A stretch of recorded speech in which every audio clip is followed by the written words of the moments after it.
አንዳንድ ሴቶች በጣም ከባድ ሴቶች አሉ። ያን ማለት ልክ እንደ ሄርሜላ ማለት ነው። አይፈልግሽም፣ እኛም አንፈልግሽም፣ አብርሽም አንቺን ማየትም አይፈልግም ስትባሉ አንዳንድ ሴቶች ግግም አትበሉም ማለት ነው። ሁለተኛ ደግሞ ዴቭና ቡዜ ምን ሆናችሁ ነው በዚህ ልክ ግን የወረዳችሁ? ምን ሆናችሁ ነው በዚህ ልክ እንደዚህ የተበሳጫችሁ ማለት ነው? አሁን ዛሬ ትናንትና ቡዜን አይታችኋታል። ኤፍሬምን ልትደበድበው እንዴ? ምን አደረገሽ? እሱ ምን ሰራሽ ማለት ነው? ከሩታ ጎን ስለቆመ ለሩታ መከታ ስለሆነ። ሁለተኛ ደግሞ ይህች ማናት ውሽሚትን አይፈልጋትም። በቃ ከዚህ ቤት አትምጭ።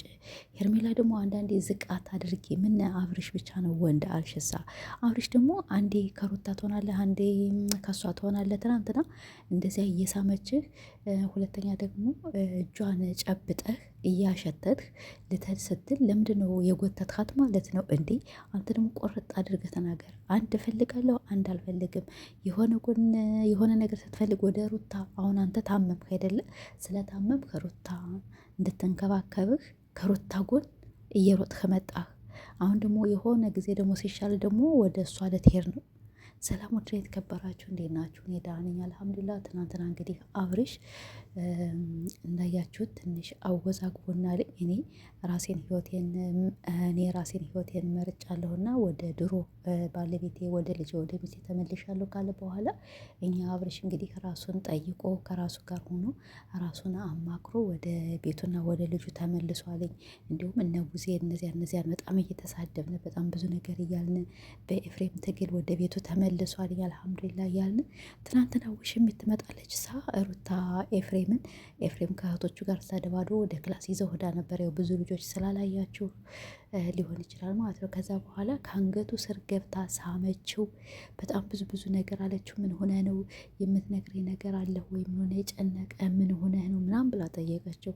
ከዛ በኋላ እሱ ምንም ሊናገር አልቻልም። ያው እንደምታውቁት አንገቱን ደፍቶ ራሱን ምናምን ነገር እያሻሸ ከዛ በኋላ በቃ መናገር ይፈልጋል። እነዚህም ደግሞ እህትና ማቾች የሆነ ነገር እኮ መናገር እኮ ይፈልጋል፣ ግን እንዴት ይንገርሽ? ስለታሰረ እኮ ነው፣ ስለተያያዘ እኮ ነው። ማንም ያሰረው የለም። መናገር ከፈለገ ይናገር አይደለም። እሱ አፉን አልታሰረም። ሁለተኛ ደግሞ አትናገር ተብሏል። በቃ መናገር ያለብህን ነገር ነፃ ሰጥተውታል። ተናገር፣ የምትፈልገውን ነገር በላቸው ተብሏል። አብርሽ ማለት ነው። ስለዚህ አንተ አንገትህን ከመድፋት አይ ምን ልታረጊ መጣሽ? ይሄ እኮ የኔ ቤት ነው። ስለዚህ እኔና አንቺ በቃ ተለያይተናልና እኔ አሁን ጭንቅ ስለማልፈልግ አይተሽኛል፣ ታመም ያለሁኝ። ስለዚህ እኔ በቃ የራሴን ህይወት እየመራው ነው። አንቺም ደግሞ ፈጣሪ ይስጥሽ የራሽን ህይወት በቃ ኖሪ ብለህ መስደር ነበረብህ። በቃ ብታለቅስ አንድ ቀን ነው፣ ብትጎዳ አንድ ቀን ሁለት ቀን ነው አይደለም። ስለዚህ ከዚያ በላይ ምንም አትሆንም። ሩታ እርጉዝ ሆና ከወለደች በኋላ ልጇን ይዛ እንግዲህ እኛ እንደ ቪዲዮን ከሆነ በጣም ብዙ ተሰቃይታለች። ስለዚህ ምን ችግር አለው? ሄርሜላ አንድ ቀን ሁለት ቀን አልቅሳ ከዚያ በኋላ ይቆርጥላታል።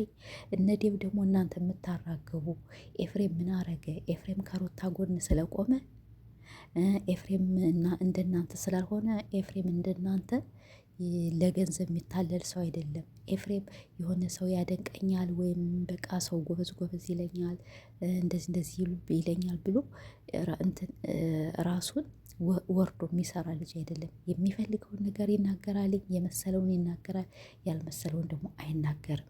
እኛ ታላቅንነ እኛን ስማን አንተ ታናሻችን ብሎ እንደዚህ ቦግ ማለት እንደኔ አልተመቻችሁኝም። ስለዚህ ሄርሜላ ደግሞ እኔ በመኪናዬ ነው የመጣሁኝ። አው ቡዜ ደውላልሻለች። ቡዜ ስትደውልሽ ለምን አታነሽምና እየሮጥሽ ከቡዜ ቤት ሄድሽ። ከቡዜ ቤት ስታጭው ደግሞ ወደ ሩታ ቤት መጣሽ። መምጣት የለብሽም አይደለ? በቃ እነሱ እንዳትመጭ እነሱ ኦኬ ደንግጠው ደወሉልሽ። ሙንኪል አብርሽ ከቡዜ ቤት ወደ ሩታ ቤት ሲመጣ እነሱ ስላጡት ከሄርሜላ ቤት ይሄዳል ብለው ነው ወደ አንቺ የደወሉልሽ እንጂ መቼም ከሩታ ቤት ይመጣል ብሎ አላሰቡም ነበር። እሱ ግን ወደ ሚስቱ ቤት ነው የመጣ። ግን ከመጣ በኋላ ደግሞ ወደ መጨረሻ ላይ ያሳየን አክት ብቻ አናውቅም። እና ቡዜም ሆናችሁ ይሄ አንተ ዴብም ሆንህ የምትናገሩትን ነገር እያሰባችሁ ተናገሩ። ዝም ብላችሁ የመጣላችሁ መናገር አትችሉም። ዛሬም እኮ ደገማችሁት። አንተ ለምንድን ነው ከዚህ ቤት የምታድር? ምን አገባህ ቢያድር ማለት ነው። ከፈለጋችሁ እናንተም እደሩ፣ እናንተ ውሸታሞች። ስለዚህ ኤፍሬም ጀግና ነው። ሄርሜላ ደግሞ ራሽን ዝቅ አታርጊ። አብርሽ ብቻ አይደለም ወንድ፣ አብርሽ ብቻ አይደለም ወንድ።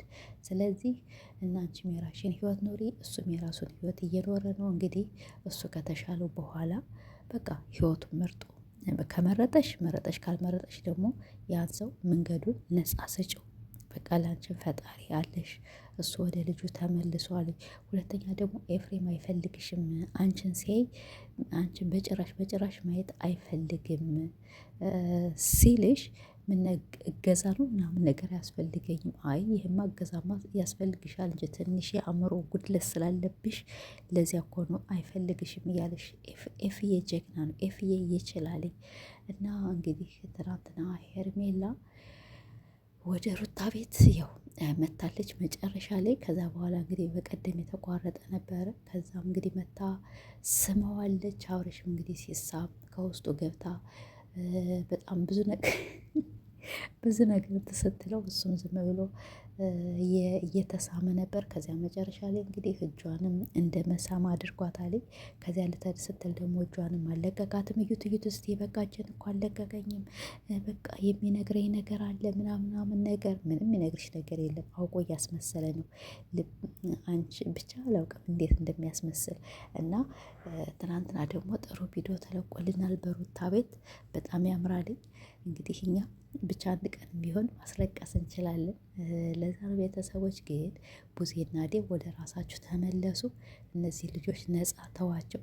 የምታወሩት ነገር በጣም ይደብራል። የምትሰሩት ስራ በጣም ይደብራል።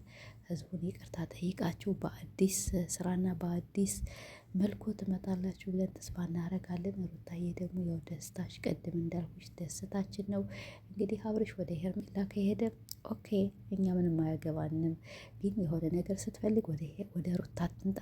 የሆነ ነገር ስታጣ ደግሞ ወደዚያች አትሄድ። በሴቶች ላይም አትጫወትና ቤተሰቦች ያለው ነገር ይሄ ነው። ሩታዬ ብቻ ጠንካራ ሴት ነች፣ በጣም ጎበዝ ነች። ሄርሜላ ደግሞ ራሽን በዚህ ልክ ያው አንቺም ሴት እስከሆንሽ ድረስ እኔ ብዙም ሴት ልጅ አልሳደብ ምን እንደሚገጥመኝ ስለማላውቅ ማለት ነው። እና አንቺም ደግሞ ግግም አትበይ ማለት ነው። በቃ ከሰው ቤት አትለንስለሽ መምጣት የለብሽም። አብርሽ እኮ ለአንቺ እኮ የሰማንያ ወረቀት እኮ የለውም ማለት እንኳን የሰማንያ ወረቀትና ምንም ነገር የለውም። አንቺ ዝም ብለሽ ውሽማ ነሽ። እና ስለዚህ ስለ በውሽምነትሽ ተቀመጭ። ድሮ ቢሆን አብርሽ አይሆንሽም ታይ ተብለሽ ነበር። እና እንግዲህ ኤፍዬ ትችላለህ። ኤፍዬ የሩታ መከታ። ቡዜ ደግሞ እንግዲህ ይሁን እንደተቃጠልሽ ነው። ገና ተቃጠያለሽ።